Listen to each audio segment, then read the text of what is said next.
now that we're obviously here, I don't really know where you guys want to settle down like later in life, but if you do plan on maybe raising your own children, what do you think that you would do differently from what your parents did? What do you think they did right, they did wrong, and even if they didn't do right, it's understandable why they did those things, and just what that might have to do, like tying it into like the African culture and like what maybe their thoughts were when they came here and all that. Yeah. For the most part, I think I would do the same because I didn't realize, like you said, shared trauma. For on some parts, I get it, but a lot of times when I speak to like my friends, I'm just like, oh, my parents were like that, and I'm like, oh wait, I got all the African parents feel like this, in the sense that I'm an only child, and my parents tried really, really hard to make sure I did not feel alone ever. So I would be talking to my cousin's house for a weekend, this and that, the third. And then when it got to things like high school, they had enough trust in me to just go out and do what I wanted to do. I've never felt like, okay, I have to clean the whole house if I can ask if I can go out and make a yes or no or whatever. I remember ninth grade after exam season, everybody was just hanging out for me. It was the first time you had exam season, you're with your whole grade. And someone's like, yeah, I'm having a party at my house. Called my mom from school. I was like, yeah, babe, we're done exams. Can I go to the spreadsheet? Is that gonna be a parent? I'm like, sure. So when does it end? I said, don't know. Called at 1 a.m. Pulled up. She said, how did it go? So it was great. And I'm so glad it again. Do you think that's a wait? So you know that that's not a that's typical. not That's exactly what I was saying. It's not. Okay. Like I would put more trust in my child because I'm like they gave me the option to just be a human being. There was no restrictions. Like I talked to my other friends, all immigrants, some of them not even African. They're like, yeah, my parents were like, well, this is for girls and we have to do this. So my parents, I want to play soccer, basketball. They said, when, where? I'm like, let's go. Or I have these friends or whatever. Like there was no like you have to wear dresses, you need to be pink and this. Like I didn't see like the gender specific stuff when it was just with my parents. Yeah, I would go to places and I'm like, oh, you don't do this. Well, how are you gonna find a husband? But like with my parents, like my dad taught me how to sew and draw. And how people talk about like bald dad energy, like oh, go to your dad. My mom doesn't give bald dad energy. Not that my dad doesn't do anything, but she's the one who's like, I want something. Okay, go and get that. So I think I would raise my children like that. Let them have like that, at least that much freedom. And also another thing, I think my parents did well. I think all of our parents, that sense of community, because I think there's a couple black people that seem lost, and even in this school you can tell, and it's like, I know you did not grow up around people that were in the same ethnicity as the other child, and it shows so much in how your demeanor and everything else. Me, I'm Cameroonian. We had a Cameroonian community. There was at least 2 events every month where I saw every single other Cameroonian, so that I don't feel out of place and I actually learn what I am or who I am. Actually, kind of expanding on that, like when you said the people that you see that maybe didn't have that experience, like with others. At this age, I feel like we're at an interesting age where like we start to see people as like adults and individuals, so we can start. Sounds crazy, but it's no longer blaming their parents. It's like blaming them. So if you see that, do you think is your first reaction more like, why aren't they trying to be more involved in the black community here, or are you thinking, oh, that's like not really their fault, like it's their parents? I don't think either or. I'm just like, this is what you're comfortable with, regardless of if you're like you're just like, I have to do this to fit in, because I genuinely I wouldn't know how they feel, but it just looks like I have to do this to fit in. But then again, if I talk to you, this is where you're comfortable at, and I don't want you to cuss me, so why am I gonna take you and be like, you need help, let me go and help you? Like you don't want to hear it, so it's not my job, respectfully. And then the day you wake up, you have black people around you that will be there and willing to help you. But you kind of acknowledge like you didn't have the typical experience of like child there. Yeah. And also, I like the way that you specified and you kind of understand that it might have had to do with the fact you're an only child. Because I generally do believe like your siblings and all those things kind of matter. And like for me, I feel like I also had a little bit of a more lenient experience than other children in Diaspora. And I am in a family of 3 girls. And I think sometimes a lot of it actually has to do with the fact that I didn't have a brother that, like that gender thing, like I was mowing the lawn, I was doing whatever. It wasn't like you need to do this, you need that. I think it was just the fact that I didn't have a brother, honestly, hard part of it. And when I hear experiences of like other people, even within, especially like specifically Ethiopian like experiences, we talk about this all the time. Like the Abishan, they are babied, like they are baby, but like I just didn't have a brother to kind of like have that relationship with, where I started to realize we were being treated differently. So I think that also might have like contributed to part of it. Yeah, everyone else, like anyone else want to speak on? I just want to quick thing. I'm not gonna like do a whole in-depth deep dive or anything, but I will say like before, I know we do like break down everything and like not necessarily like dunk on people like African parents or anything like that, but I will recognize the fact that it isn't just a uniquely African experience. Like there's other minority parents or like other cultural parents who have similar values or do similar things. Even like, you know, white people who have like stricter parents, this and that, or like you said, more lenient like African parents. It's kind of just a lot of it has to do with like how they were raised, or like, you know, just the certain environment they're in. And some people are just like more laid back. So I will recognize the fact that it's not necessarily like a unique experience in the sense that just because like we're specifically like African and like black doesn't mean like, oh, it just means like that's an African thing, or like parents are strict and this and that. It's like a universal thing before, like, you know, we do talk about like it being a thing that a lot of us have experienced and stuff. So I want to just like recognize that. And I also wanted to say, like, I personally don't think I'd really change much of like, you know, my upbringing, because like there was definitely the good and the bad. But I would say like it's made me the person I am, and also it allows me to recognize like what I want to do moving forward in terms of like my kids or just me in the future, like what I like, that what values I will like instill in them, also what I like, what behaviors I kind of gonna move away from or like not do. So like, yeah, that's my take on everything. But yeah. It's true. That is true. It's definitely not like only our experience. And we don't want to make it seem like it's only our experience. But I also like how you said it has to do with how they're raised. Because I think one thing we do need to remember, like, my parents would tell me a bit of how they were raised. And whether you like, my little minor in psychology is coming out when I'd be like, okay, that makes sense as to why you are acting a certain way and why you are doing a certain thing. I think we do, again, like, have to give them some lenience on that. Yeah. I think like a lot of times people don't realize how much you impact other people, especially your own kids. Like a behavior or thing you could do like as a parent without even noticing can like shape a whole part of like a child's personality and everything. And like, so, you know, parenting's hard in general. Yeah, I would say it's like so, the scariest thing on earth. Yeah, actually. I will say like so much you could do, like it'll make or like it'll change or shape people's like behaviors in the future. Like for all you know, like maybe some days like, you know, you're not necessarily like ignoring your child, but like you're busy doing work, something like that. And at a younger age, they can internalize that, and next thing you know, like they have a certain behavior or certain something, the way they act like is like affected like down the road, you know. So I will give parents some slack with like that, in the sense that, you know, it is hard and it is, you don't always recognize how much you affect the person. So. Me personally, my parents were quite towards the like end of my childhood. My parents were actually like super lenient. They're like, you know what, you're 14, do whatever you want. But what I would specifically change is how my relationship with my culture. Like for most part, I had to seek out like my own thing. Like, for example, I know some Yoruba, my native language, because I tried to learn it. Right? My parents didn't teach me at all, and I know Michael's parents didn't teach him at all either. A lot of Nigerian parents. Yeah, no, I thought that was like exactly. Like, and told he lived in Nigeria. Not Lucky Yoruba. My two roommates live in Nigeria for all their lives. They're international students. They don't understand a single like. I mean, unless you cuss your out, like I understand people cussing out, but I don't know. I feel like because they have this, you know, they come to Canada, they don't speak English, and they're discriminated against because of their accents. So they're thinking, oh, you know, if I don't teach my child my language, they don't have my accent, and then they'll have a better chance at. Yeah. And I'm like, no, I understand that, Yeah. right? But then now I don't really understand my culture, and I go back to Nigeria, and everyone's like, oh, you're not Nigerian, and I'm like, oh, I actually am, but you know, my accent doesn't identify me as one of those. So relationship with my culture would be a big thing I would change. Yeah, we actually talk about it all the time. It's like, and I understand at the time my parents themselves were trying to learn English. So again, I understand why.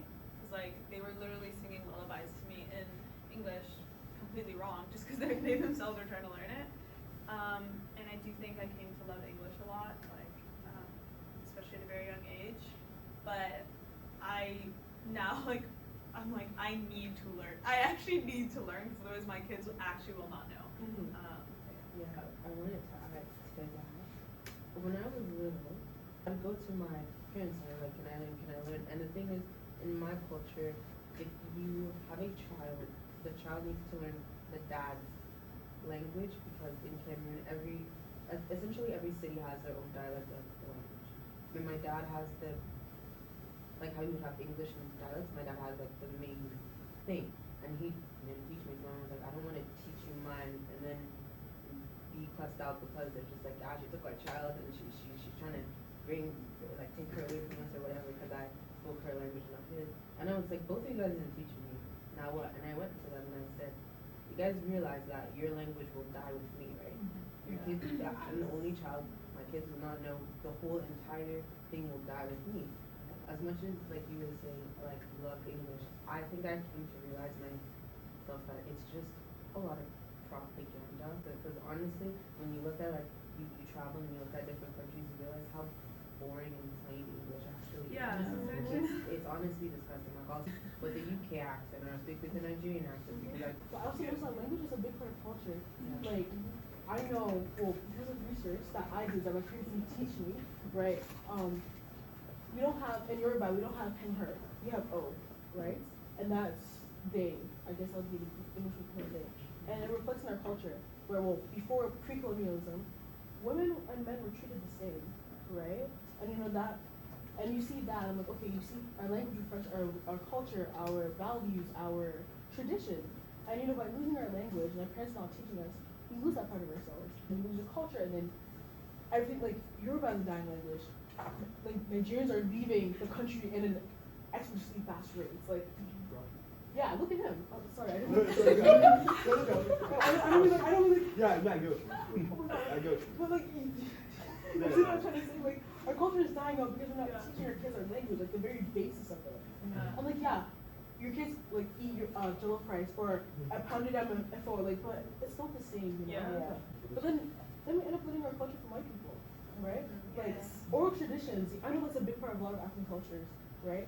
And if I don't understand my language and they can't pass on that culture to me, guess where I'm gonna go? Wikipedia. And they screw up a lot of things. Because one time I saw, Tolwani is the name of, I don't know, like something that's not right.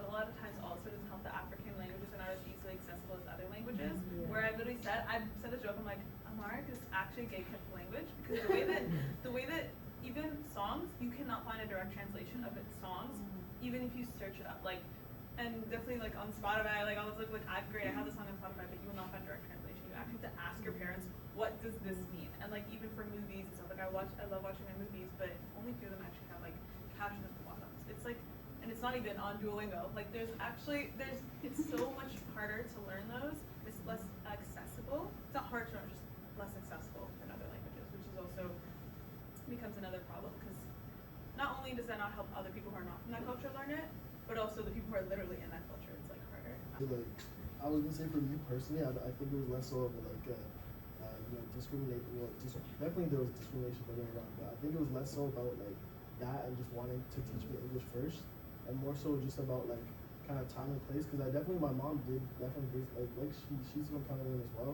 Like in like she said, there's different like regions and different dialects. And my mom, like they spoke Pidgin where she's from, right?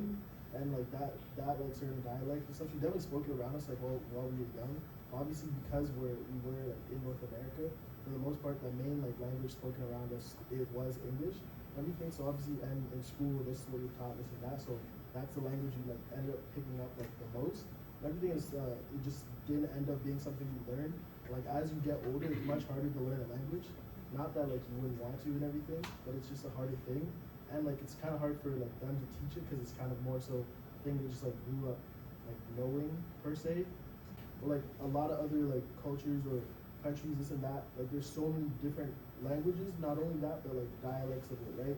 So it's hard to like kind of say learn this off like the internet or something because it's not necessarily like the dialect spoken in another place or something like that, right? So. No, I shouldn't say. So your thing is like you get why our parents like, right? That was your point. You were saying like you understand like where they're coming from, why they couldn't teach us the language, blah blah blah, right?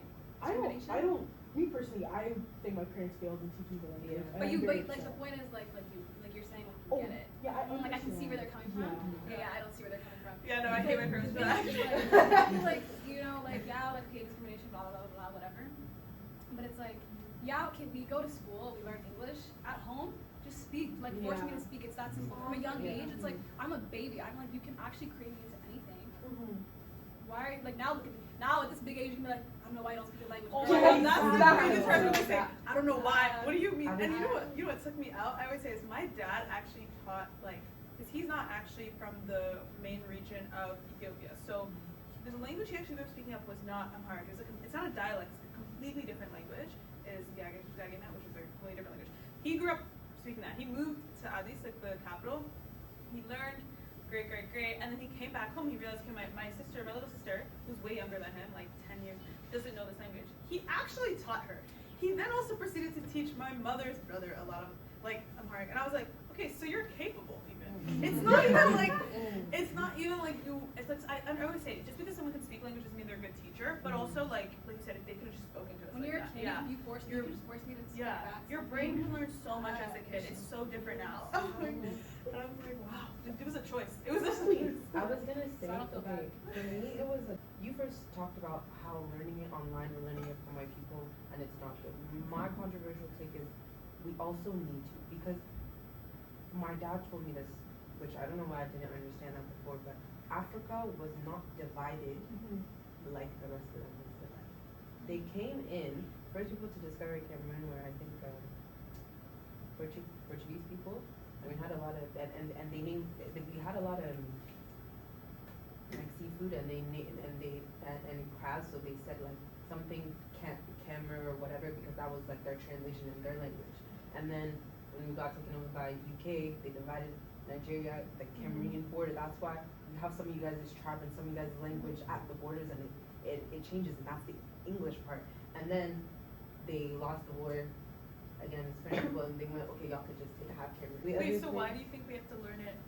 You're saying it. I think you have to learn the one because they're the ones that also divided us. Like our missing pieces that we don't have, they will probably have because they're the ones that divided us and create like.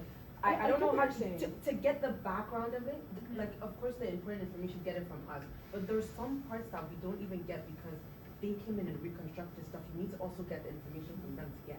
But would they understand the stuff that they reconstructed? Because I know in Yoruba, not Yoruba, but Nigeria, some people have like tribal marks, and then what's called they made a pottery and Buddhism. They took it back to UK, but do they understand what it actually means? No, But that it's part. yeah. No, of course, I'm not talking about that part. I'm talking about understanding what they colonized and how they divide. Like all these things, Nigeria, Cameroon, whatever. Those are not the real names of our country. Yeah. That's what I'm saying. They're the ones that changed it. Understand how they changed it, why they changed it. Yeah, so To maybe more go like back. understand the history. Yeah, the history Even of some it, and people they don't have it. understand. Don't. Yeah, they don't understand why, like, let's say some words are the same in. I would say it's like some Amharic words are like the same as other languages because they're all like Semitic languages. Like Yeah.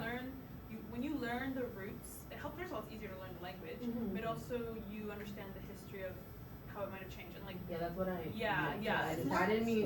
Study No, language. that makes but sense. Yeah, it's kind of and- a little bit of linguistics. And like to me, honestly, for a long time, and I still joke about this with my cousin, I'm like, you guys are not teaching the language because y'all cousins have now. You don't need to know what you're saying. Exactly. As soon as That's something so funny. happens, they start to, and I'm just like, you guys actually don't want to teach us because when you guys are asleep, we're talking as adults. It's a community language. So, anyway, it is, Yeah, I've like, cause you were saying like, oh, you learned English at like, what's it called, school and what's it called, French at home. Where it's like, for me, it was the opposite where my mom was known, cause even though obviously this is post-colonialism, but she knew like French is still a big part of Cameroonian culture. And my mom herself doesn't really speak French and stuff, but she speaks her language and English and everything. So she taught like when she was like here in Canada, she put me and my sister in like full French school, so we were fully learning French. And then like we basically just picked up English from like our outside media and obviously her at home and just like stuff like that, right? And all that. So I think that's also like a part of the reason like I didn't end up like picking up because like at home she was mostly focused on let me teach them English, which is obviously like the dominant language and stuff, because she had put us in like fully French school and stuff. That's why sometimes like some things I even say, or I used to say like, or still do to this day, like with an accent, like in terms of some English words and everything. In terms of like the pronunciation and stuff. But also I was gonna add the fact that like when you're talking about like, oh, like learn like, you know, Yeah. from like, what's it called, white people, per se, like, or essentially just learn like what they give you online. Yeah. I will say, like, I definitely like understand that, but like you were saying, like linguistics, like a lot of stuff is really lost in translation. Yeah, I didn't Like, learn language, no, I know learned you- the context. I know, Yeah, the yeah. I understand that now, like with the context, but I will say, like I say, learn it as much as you can, even if it is not like necessarily the most correct form, because it is still a form of it. Like, because for example, like the word munition or something, like in English, it's from like a French word, like which is ammunition or ammunition. Yeah. But the reason we call it munition in English is because they, like, English people thought they were saying a munition as like the word, so they named it munition, right? All that to say that, like, I think a lot gets lost in translation, so it's kind of like, in the day, like, you just try and learn what you can learn, kind of thing. Also, I'm gonna say I Wait. do. Oh, sorry. Sorry, My somebody bad. yeah, he hasn't. Yeah, so I'm kind of like in a unique situation where I didn't grow up here, but I grew up in like Canada's the sixth country that I've lived in. So Wait, even we're kind of learning where people are from. Mhm. You know, where are you from? I was gonna lead with that. Oh, okay, sorry. Yep, so I'm from Sudan. So yeah, born and raised there, and then when I was 7-ish, we moved to Tunisia. Then I moved to Ivory Coast, and then Egypt, and then Saudi Arabia, and here. So yeah, I've been around, and I've kind of been in the unique situation of where I get to learn the language in Sudan, Arabic at home, but also learning English in school. So from grade 1 onwards, I was always in the American schools. So I learned my language in my native tongue and I guess dialect at home, while also learning the language that's one of the most spoken languages in the world, English, and at the same time learning the dialects of Arabic from the other countries. When I moved to Ivory Coast, I picked up French because Tunisia is also colonized by the French. So it's like all the different places that I lived, I managed to pick up the bits and pieces of the culture from there while also maintaining my culture. And I feel like a big part of that was that my parents, every single vacation, whether it's winter break or summer, they insisted the whole break we go back home to Sudan and we spend it all there. And we live amongst like our extended family just so that you're able to take in the culture and still understand where you're coming from.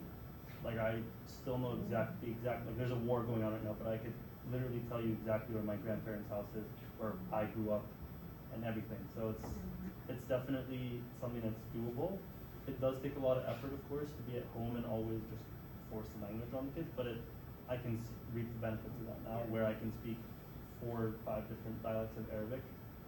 One most important being my home dialect, and then also having other languages as well. They ate that up though. That's No, actually it amazing. is 'Cause, like, good. it is doable. Like we always make this joke, like Ethiopians will actually go to Ethiopia for 1 summer, come back completely fluent.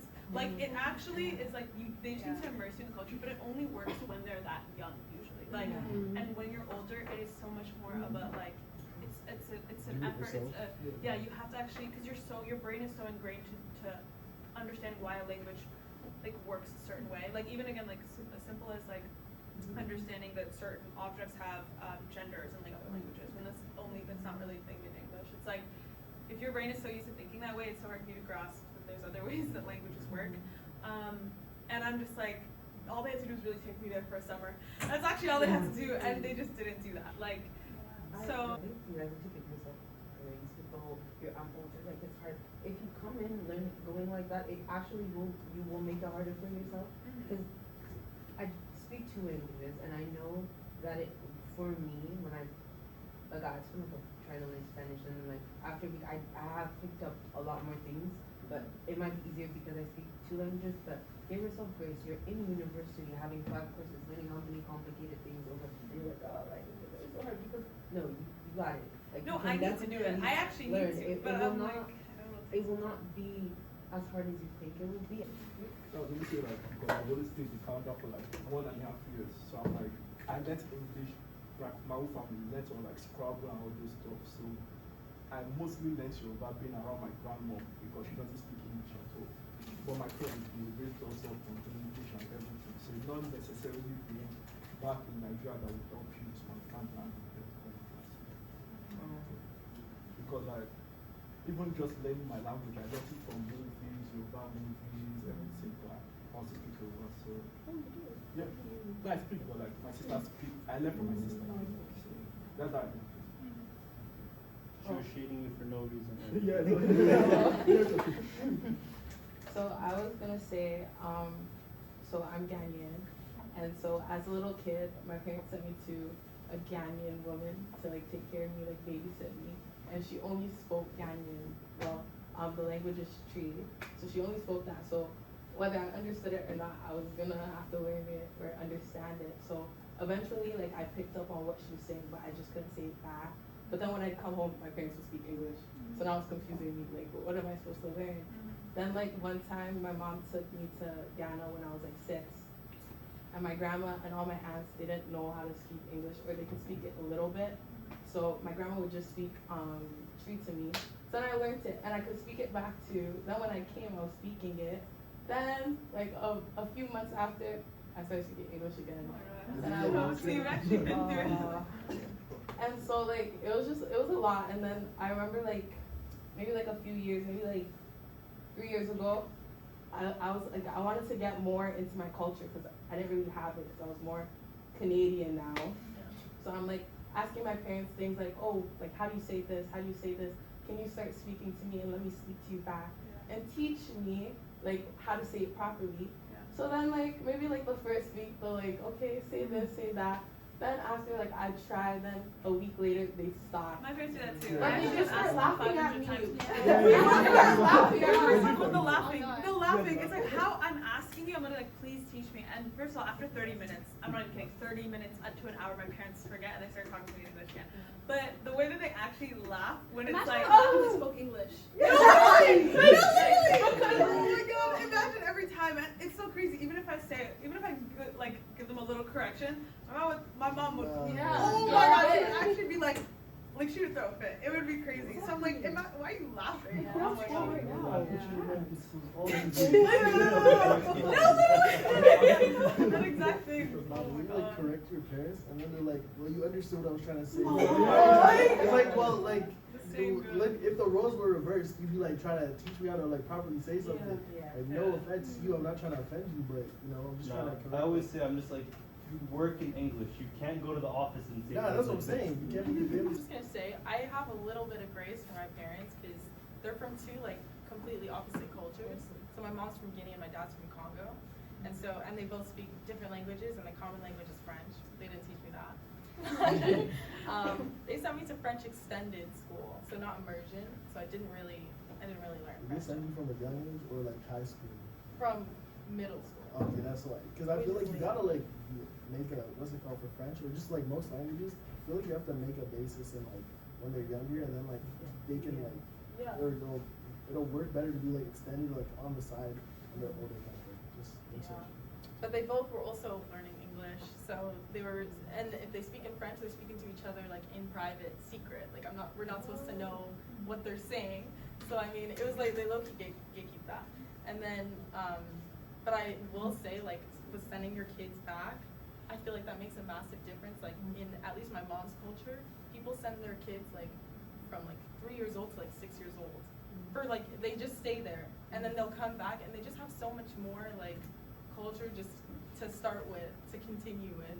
And I feel like if I was going back, I've only been to like back to Congo or Guinea like once, like when I was a baby, where I wouldn't even remember, and then like 2 years ago, and I haven't even been back to Congo. So, but I feel like if I was able to do that at a young age, I would have had so much more like knowledge on my culture on both sides.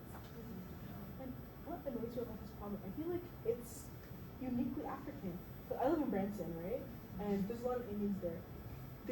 I have never met an Indian that doesn't speak the language. And a Mandarin kid, I've never seen one that Even doesn't. like Hispanic. Exactly. Yeah, They yeah, speak the especially, yeah. language. And they don't send them back. Like, I know some of them don't send them back. At least I went to a school that had a lot of, and I know what's it called. Some of their parents send them back, but in their house, guess what? They wouldn't send that in their doorstep. Yeah, it's like, It was Punjabi. It Yeah. was Hindi.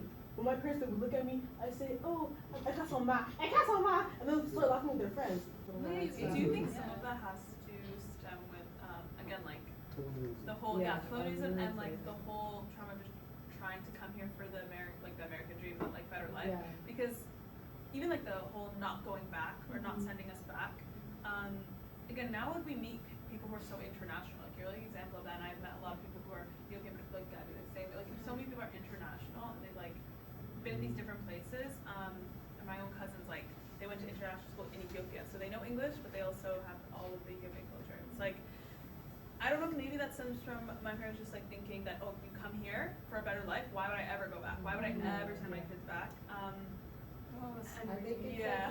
I think it's like instilled guilt and shame from Yeah. for you being you, and I can say specifically from my parents' side, like I want to give them this grace.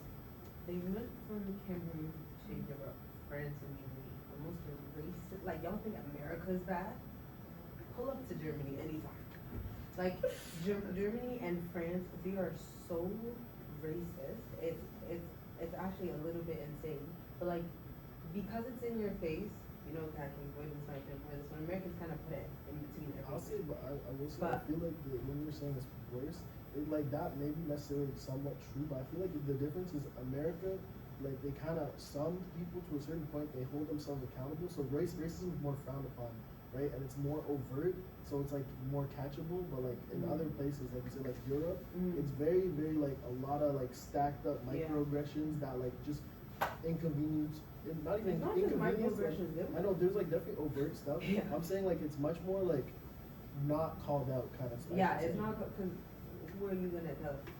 But they went to there and it's like they each time I'm just like, yeah, after this I'm going back to France. They look at me, they're like, what's appealing about Europe? And they're just like, okay, maybe because you guys are like traveling in Twitter, when you're stuck in small spaces, everybody's rude to you and you like people are shaming you for you being you, and like accent, probably they had Cameroonian accent in French, or they were learning German, so they had a Cameroonian accent or African accent in German or whatever. It's like you're being shamed for your culture and who you are and everything. You're just like, okay, I got my kids fully out of that. I got them to not have that part of discrimination. Why? You don't think of sending them back. Talking about like how you're saying like it's a uniquely African problem. I don't necessarily. I don't know. I'm just saying I don't necessarily think that's true. I think that's like more so like you as an African person being able to fully view it from like your lens, as opposed to like an Hispanic person or an Indian person or an Asian person, and like them speaking their language. Because there's definitely a lot of them who obviously can't speak their native language and stuff, who are like first generation immigrants, that kind of thing. It's just like you're more noticeable and you're more like sort of talk about it with your other fellow like Africans. So that's why it's more noticeable of a problem, like I'd say. But I'm not denying that it is like a problem and everything. I'm just saying I don't think it's uniquely like just specifically like African parents to give them like grace. And That might be the case. I will say about the culture thing though, I think for me personally, it's less about like her not wanting like to be like involved in that culture. I think for like that was like more so a situational thing where it's like I was taken back like to my home country and everything like that, and there was plans to continue to do so, but like you know there was a civil war, that kind of thing, so it's like instability, and so that's why. There's always civil war in Ethiopia. No, but that's why Like, specifically it just never happened. Like That's at least when I was true. younger, and then like as we got older, it's not like we weren't gonna like do it at some point. It's more so me and my sister ourselves are like busy with like school and that kind of stuff. But yeah, so I don't think, at least for my, like just speaking out of my situation, I don't think there's necessarily a shame for culture. I think there's also just like the culture you're like currently like living in or raising. Like you'll talk about your culture to your kids, that kind of thing. Obviously, like the culture you're kind of in at the moment is North American to a certain point. So like you know that's just the place, the environment like you are with your kids kind of thing. Not that like you should just I don't know if I conform want to to it. stay here. That's another thing. It's like if I don't end up staying here, I'm also gonna feel another kind of guilt where it's like, really the only job I had was to carry on like my Ethiopian culture. Right? And my, Mm. it wasn't necessarily, I don't mean universally, but in other cultures, they get shamed for not speaking their language. Like that's a I big, feel like I've met more non-black people that can speak their language. Like most black people don't speak their language. No, that's Yeah. what I was gonna Every- say. everyone but that I've Black or raise your hand if you African speak your though? language. African. Raise your hand if you speak your language. But- Most of us can. I was gonna say she's not wrong with what she's saying. Exactly. I don't think it's a lens thing. I think you guys don't realize every other country was not exploited till this day and colonized the Yes. ours were. We're already shamed back home for speaking our own language. They have a safe space. They go back and it's free, like it's their culture. We already, and all of this thing, I'm sorry to say, none of us have our culture. It's all boiled down. I'm going. The only ones that have it is Ethiopians. I actually love you guys because I'm thinking if I go back and try to learn about my culture, I think I have to start with Ethiopians because they were the only ones that have not been colonized. Even the years, the calendar and everything, it's not the same. Like I just don't even believe in 2020, but that's a different story. But I think that also again, it is still honestly like your culture is just like understanding again like the historical context. That's why I've always said like you don't want to ever feel like okay because these other people influence this, it's no longer my culture. Honestly, it still is your culture. It's just it's really strong. African culture is very strong. I know it's still there, and I don't even know what's there. I just know it's there, but to know from like the beginning, you have to look at the entirety of Africa. You actually, I don't think it's necessary to go back to your country to be like fully immersed into your culture. Yeah. Your parents can do that shit from home. Yeah. Oh God, I know, like, I have a lot of friends, well, a few like Ethiopian friends who, it's not like they go to Ethiopia every summer. Their parents just treat them like they're in Ethiopia at home. Exactly. It's like coffee every Sunday, like or even go to like, church, go to community center, something. Yeah, we like, talk do about that, something. and even because imagine you're poor, you can't go to Ethiopia every night. Like I get it. It's not every day going back home. Like learn that shit. Do it again. The devil's advocate, kind of to the point earlier, I guess, about parents having the trauma from those places and not wanting to go back. When it's your home country, maybe like you weren't raised the best way, or maybe there wasn't the best economic circumstances, there wasn't the best job opportunities, so you wanted to move out to go to Canada or whatever. But as far as culture and family, I know at least in my circumstance, it's like a lot of my family was still there, and I feel like at least for a couple of you that you still have family that's in your home country. So being able to go back doesn't have to do, I guess, with them not wanting to go back there because of people treating them badly or the environment, because in a lot of the cases the environment's good and it's family, it's just as far as their job situation, it wasn't the best place to be at that point in time. And also I think that also like painting the way that Africa's viewed, it's like it's not bad. Like I hate when people like it's not, view but it it's as harder to. It's harder, yeah. It's the middle class there is not at the same level as financially. it's very like it's very like one or the other there. I feel like, and also I think some people again like a lot of Africans are tricked kind of into thinking that when they leave, it's like my mom's side family, every single sibling is out of Ethiopia. Like every single like it's all over America, spread out everywhere.